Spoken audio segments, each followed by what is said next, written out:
Welcome to Soul Woven, where every story is crafted to heal, inspire, and lift the spirit. Subscribe to Soul Woven, and let every story remind you, healing begins with connection. He stopped for a crying mother in the rain. A single dad found a crying woman with a baby in the rain, stranded on the side of a highway with a smoking car and nowhere to go.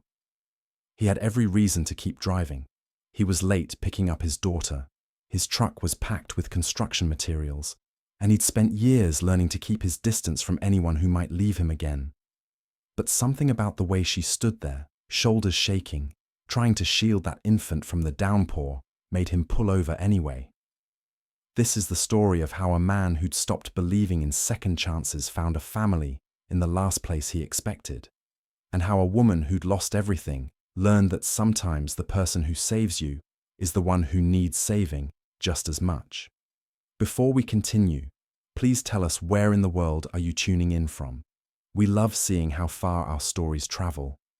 Marcus Chen hadn't planned on being anyone's hero that Thursday evening. At 34, he'd built a good, quiet life, one that didn't include complications or attachments beyond his 8-year-old daughter, Lily. He worked construction, kept his head down, and made it to every school pickup on time. After his ex-wife had walked out when Lily was 2, leaving nothing but a note about needing to find herself, he'd learned that the safest way to live was alone. The rain came down in sheets that October night, the kind that turned the highway into a river of brake lights. Marcus was already 15 minutes behind schedule when he saw her, a figure hunched beside a sedan with its hood up, smoke billowing from the engine. Most people would have kept driving. He almost did. But then she turned, and even through the rain-streaked windshield, he could see she was holding something. A baby. Marcus cursed under his breath and pulled onto the shoulder. She looked up as he approached, instinctively stepping back. She was younger than he'd thought, maybe 26, with dark hair plastered to her face and eyes red from crying. The baby, wrapped in what looked like a hoodie, couldn't have been more than 3 months old. "You need help," Marcus called over the rain, keeping his distance so she wouldn't feel threatened. "My car," her voice cracked. "It just died. And my phone's dead, and I don't—" She looked down at the baby, and fresh tears mixed with the rain on her cheeks. "I don't know what to do." Marcus glanced at his watch. Lily's after-school program closed at 6. It was 5:45. "Where are you headed?" "Portland. I'm trying to get to Portland." She laughed, but it came out broken. "I don't even know if I have enough for a motel. I had to leave."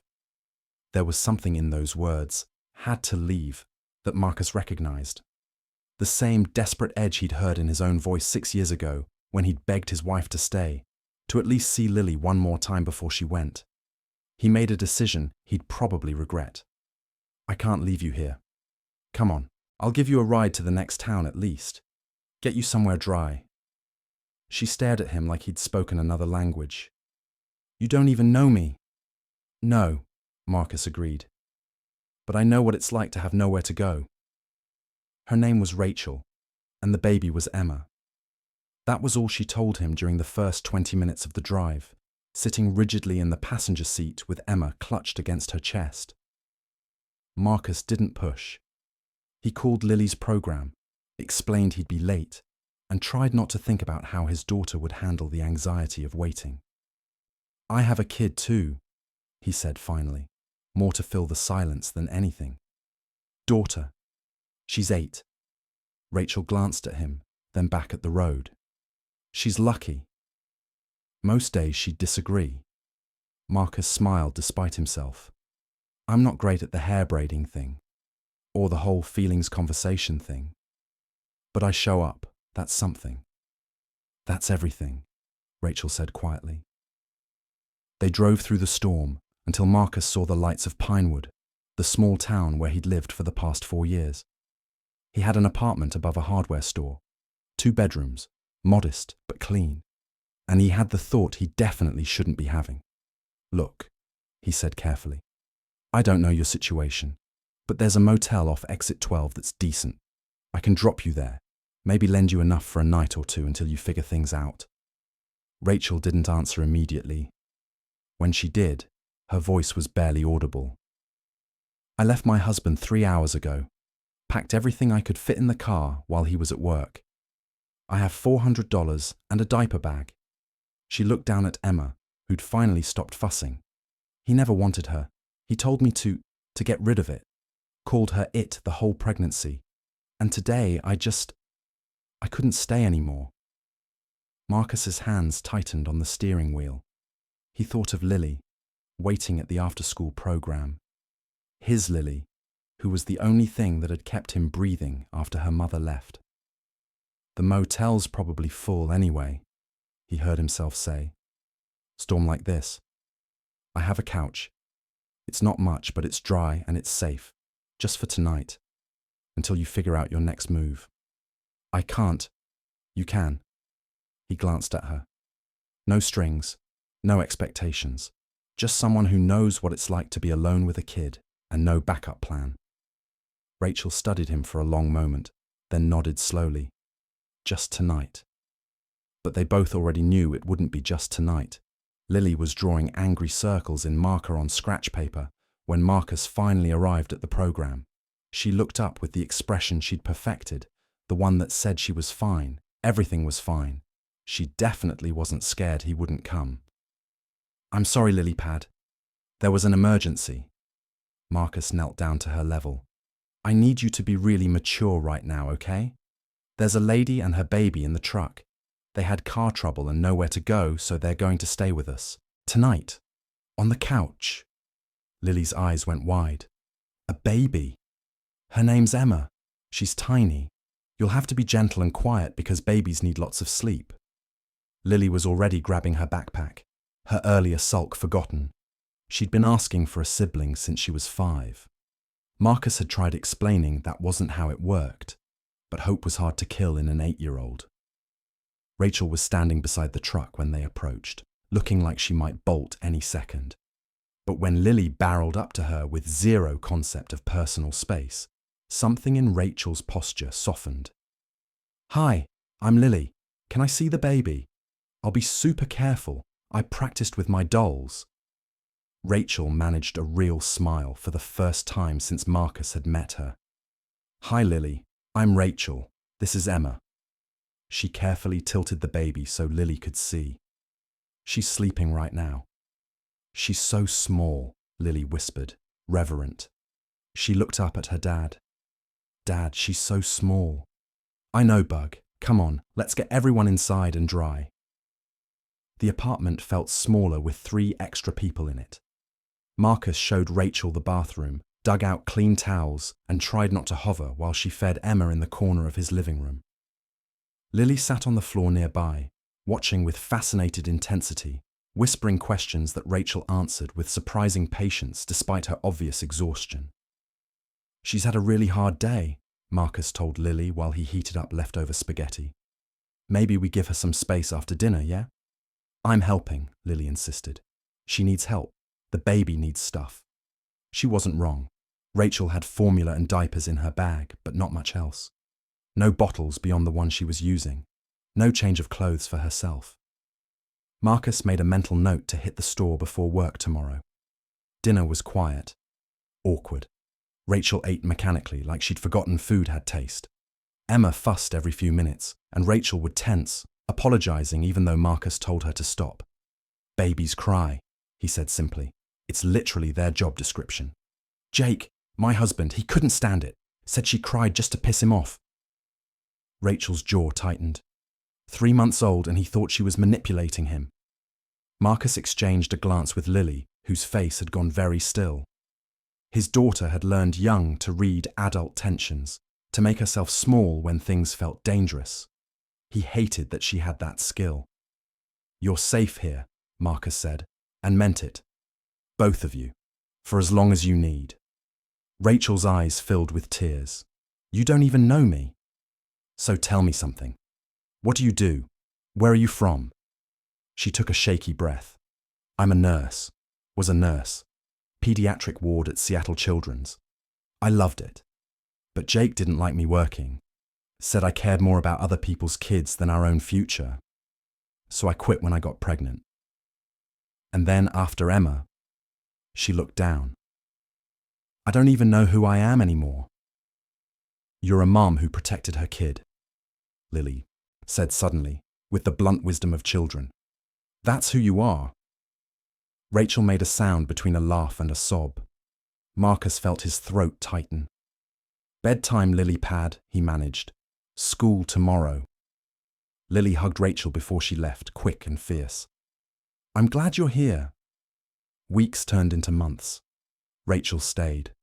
It wasn't a conscious decision at first, just a series of small delays. She needed to find a job, to save money for her own place, to figure out childcare for Emma. Marcus told himself he was just helping someone get back on their feet, that this was temporary, that he absolutely wasn't getting attached to the sound of a baby cooing in the morning, or the way Rachel sang softly while she folded laundry. She got a part-time position at Pinewood General's ER, working nights when Marcus was home with the girls. She called them that sometimes, the girls, and it made something in Marcus's chest ache. Lily had attached herself to Rachel and Emma with the intensity of a child starved for maternal attention. She helped with bottles, sang to Emma when she cried, drew pictures of their family that she taped to the fridge before Marcus could suggest maybe she shouldn't. Is Rachel going to be my mum? Lily asked one Saturday morning while they made pancakes. Marcus flipped a pancake to buy time. Rachel's her own person, Lily. She's not here to replace anyone. But do you want her to stay? Did he?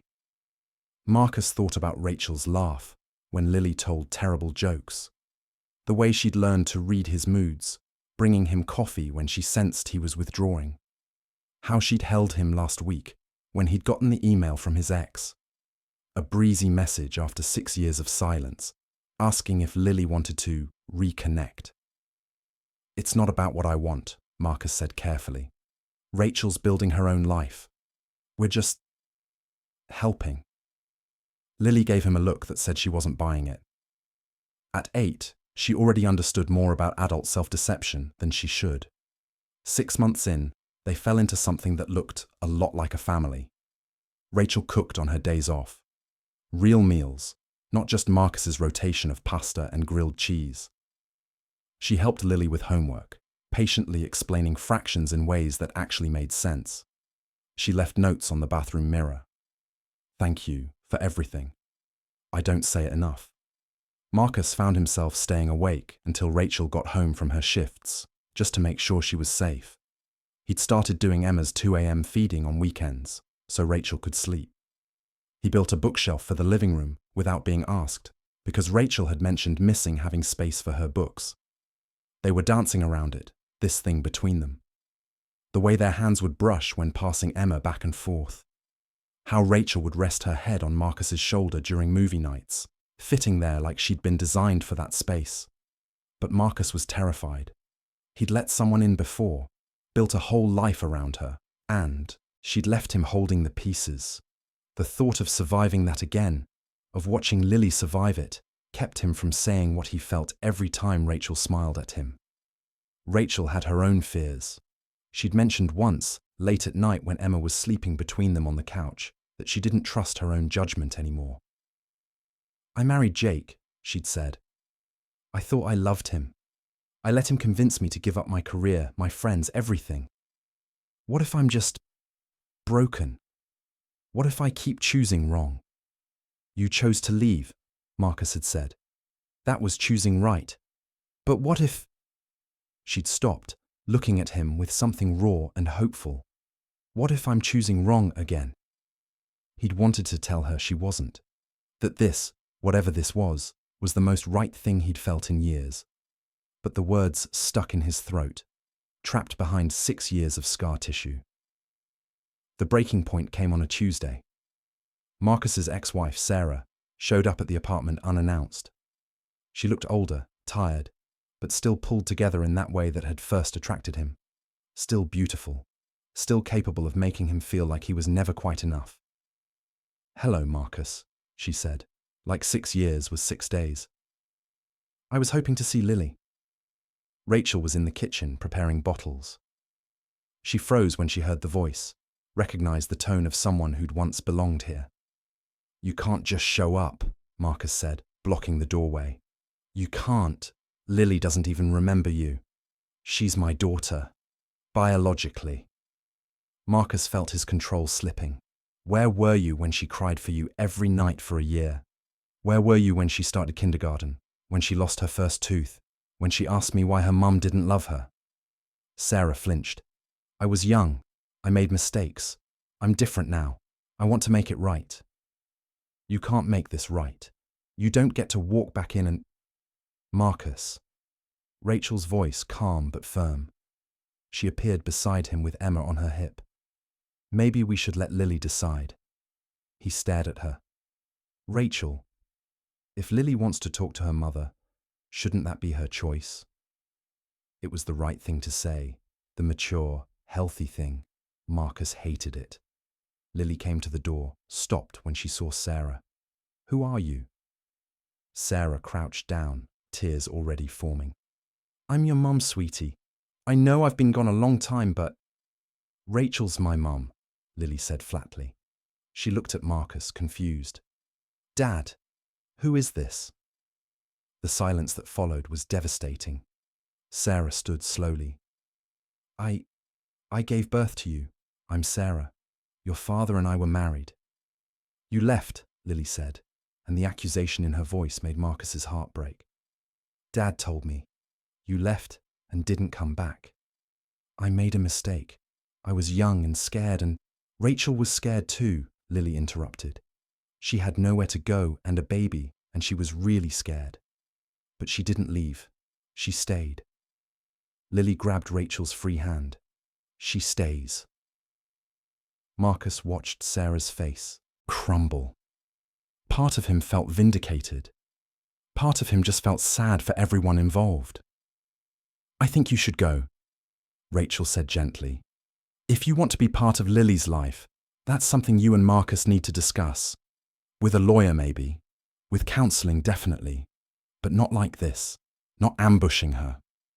Sarah looked between them, Marcus and Rachel standing together, Rachel holding Emma, Lily gripping Rachel's hand like a lifeline. A family that had formed in her absence. "I'm sorry," Sarah whispered. Then she left. After Lily went to bed that night, Marcus and Rachel sat on the porch, Emma asleep in Rachel's arms. The silence stretched between them, heavy with everything unsaid. "I overstepped," Rachel finally said. "She's not my daughter. I had no right." "She called you Mom." Rachel's breath caught. "I know. I didn't ask her to. I would never—" "I know." Marcus turned to face her. "Rachel, I'm in love with you." The words hung in the air like dropped stones. "You don't have to say anything," he continued quickly. "I know this isn't what you signed up for. You came here to escape, to start over, and I don't want to trap you in something you don't want. But I can't keep pretending this is temporary, that you're just staying until you find somewhere else. Because the truth is, I don't want you to find somewhere else. I want you to stay. Here. With me and Lily. As a family." Rachel was crying silently, tears catching the porch light.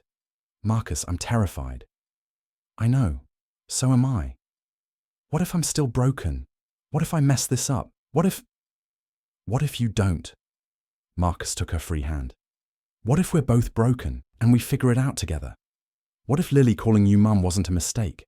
What if this whole insane thing, me stopping on the highway, you trusting a stranger, us building this, what if it's exactly what we all needed? You really love me?" Rachel's voice was small, disbelieving. "I really love you. I love how you sing to Emma at 3 a.m. I love how patient you are with Lily's questions.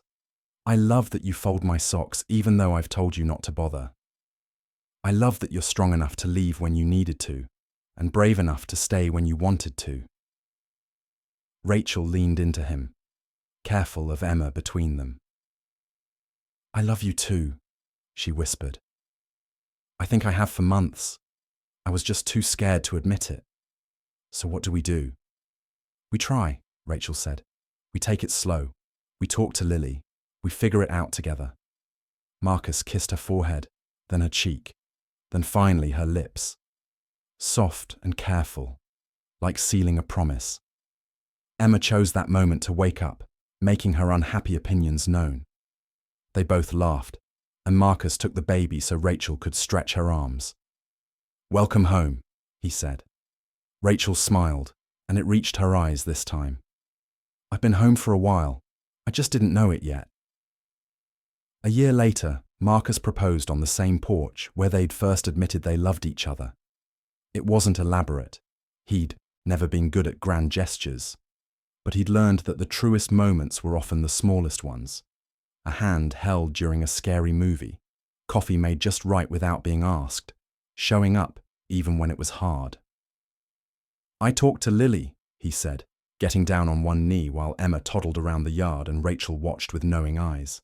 She has opinions about the ring, about the wedding, about what she's wearing. She's already planned the whole thing. Rachel laughed, wiping her eyes. Of course she has. I talked to your parents too, and your friends from Seattle. I wanted to do this right. He pulled out the ring. Simple, elegant, nothing like the flashy diamond Sarah had insisted on. Rachel, you stopped being temporary the moment you trusted me enough to get in my truck. You became permanent when you sang to Lily during her nightmares, when you taught Emma to clap, when you loved us even though we came with all kinds of baggage and broken pieces. Marcus, let me finish. He smiled. I'm asking you to marry me not because you saved me, but because we saved each other, because Lily deserves the mom she already chose, because Emma deserves to grow up in a home full of love, because I want to wake up next to you for the rest of my life and keep being surprised by how lucky I am. Yes, Rachel said, laughing and crying at the same time. Yes, of course, yes. Lily came running from inside, where she'd apparently been watching through the window. She said yes. Dad, she said yes. Marcus slipped the ring onto Rachel's finger and pulled her close, Lily crashing into both of them, Emma tottering over to grab at their legs. 4 people who'd all been lost in their own ways, who'd found each other on a rainy highway when everything seemed impossible. They stood there in the golden evening light. A father who'd stopped believing in second chances, a woman who'd learned to choose herself, a girl who'd chosen her own mother, and a baby who would grow up never knowing any other family but this one. Not perfect, not unbroken, but theirs. Sometimes the people who save us are the ones who need saving just as much. We find families in the most unexpected places, on rain-soaked highways, in acts of kindness that cost us nothing but mean everything, in the decision to choose love, even when we're terrified of losing it. If this story reminded you that the bravest thing you can do is stay open to love even after it's hurt you, share it with someone who needs to know that broken things can be made beautiful again. Subscribe to Soul Woven for more stories that remind you that courage isn't the absence of fear, it's choosing to trust again anyway, because second chances don't always announce themselves. Sometimes they arrive in the rain, holding a baby, and change your life forever when you're brave enough to pull over and stay. If this story touched your heart, take a moment to share it with someone who might need a little light today. We believe every share sends hope a little farther down the road. Tell us in the comments, what part of this story stayed with you? Your words might be the reminder someone else needs to keep believing in second chances. And if you want more stories like this, stories about love, healing, and the beauty in broken things, make sure to subscribe to Soul Woven.